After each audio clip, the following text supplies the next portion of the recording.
Welcome, everybody. My name is Lynn Wenger. I'm the founder of the Compliance Alliance. And today we're going to have a spotlight on our advisory council. With me today is Krystle Steinhoff, who is one of our advisory council members. Welcome, Krystle. Good morning, Lynn. How are you? I am fantastic. It's always a good day when I get a chance to talk to you. Likewise. Okay, well, let's get right into this. The advisory council was a by invitation only role in helping us to shape and form the value to our members, to our followers, with all things compliance. So tell the audience why you chose to accept that invitation. I didn't even have to think about accepting the invitation. I was so honored and grateful to receive it. And the reason why is because compliance has always been so important to me as an attorney and as a business owner in such a heavily regulated industry.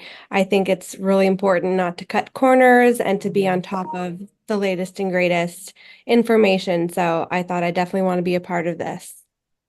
Well, I appreciate that. And you also are a big contributor to understanding the best practices that you use in your schools. So tell us about your schools, your brand, and how this fits into your vision, mission, and core values.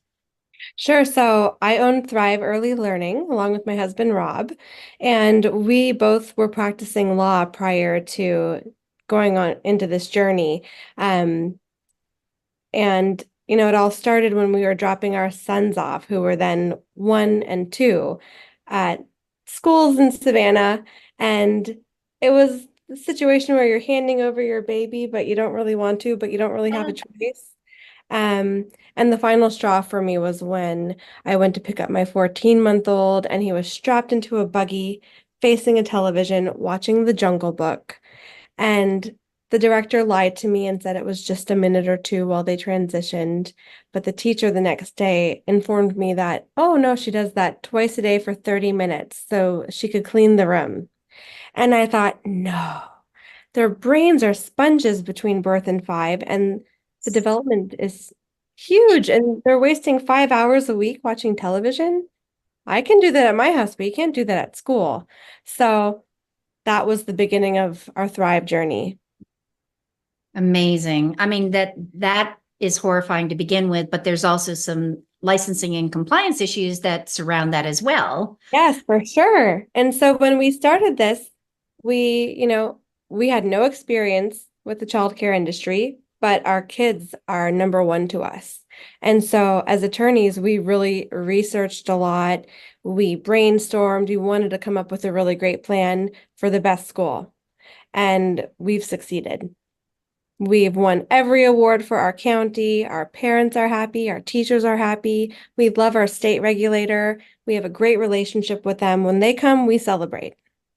That's amazing. And that's a message that we want to bring to the Compliance Alliance community is love your licensing person. A lot of people have that attitude of, uh-oh, here comes licensing. And there's a lot of jokes around that. But in reality, they are there for your best interest, truly are there for your best interest. So we're going to be tapping into your experiences with that and how we can create that or encourage owners to have the same culture that you've created at Thrive, where your employees are thriving.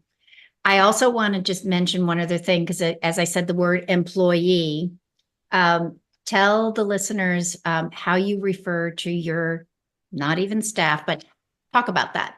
We don't say staff. We don't say employee, while legally they are employees. We don't say admin. We don't say boss. We don't say management. We have a very strong culture at Thrive of empowerment. And so it's important to me that, we stick with that culture. And so we call our teachers the Thrivers, because without them, nobody would thrive.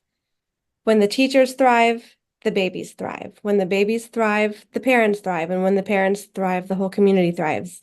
And that's what I've said from the beginning, and it's what I'm sticking to. And it's really been beautiful to watch.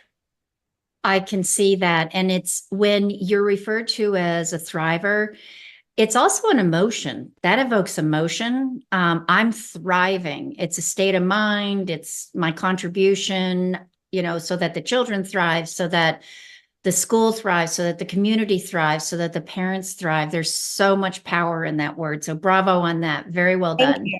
Thank you so much. We'll close on one last part of your expertise that we'll be introducing to our members, and it's the importance of having trademark. I think it's an area that's overlooked. Where if you could just touch on that, it's going to be a segment for a future podcast with you. But trademarking, in a nutshell, why is that so important in the early education space?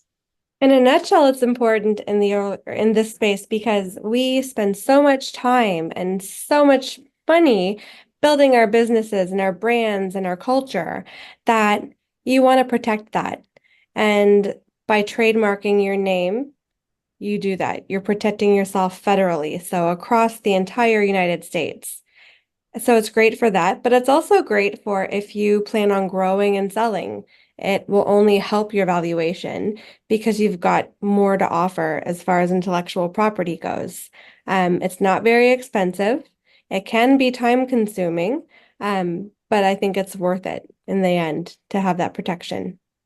It And can that, be intimidating, but I think that you can make it less intimidating to share what actually is involved. So knowledge is power in that. But I can see all the reasons why. But you also said something that caught my attention is if you're growing, or everybody at some point is going to have an exit strategy. It could be 20 years from now.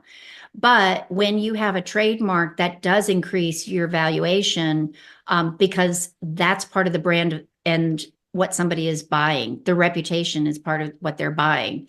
that's So right. there's nobody like you that can use that name in the same way as you're using it. Very important. Exactly. You don't want your brand to be diluted by having other businesses with the same name in the same industry. So dilution is the key word there. You want a strong name with a strong following that isn't diluted. Yes, yes.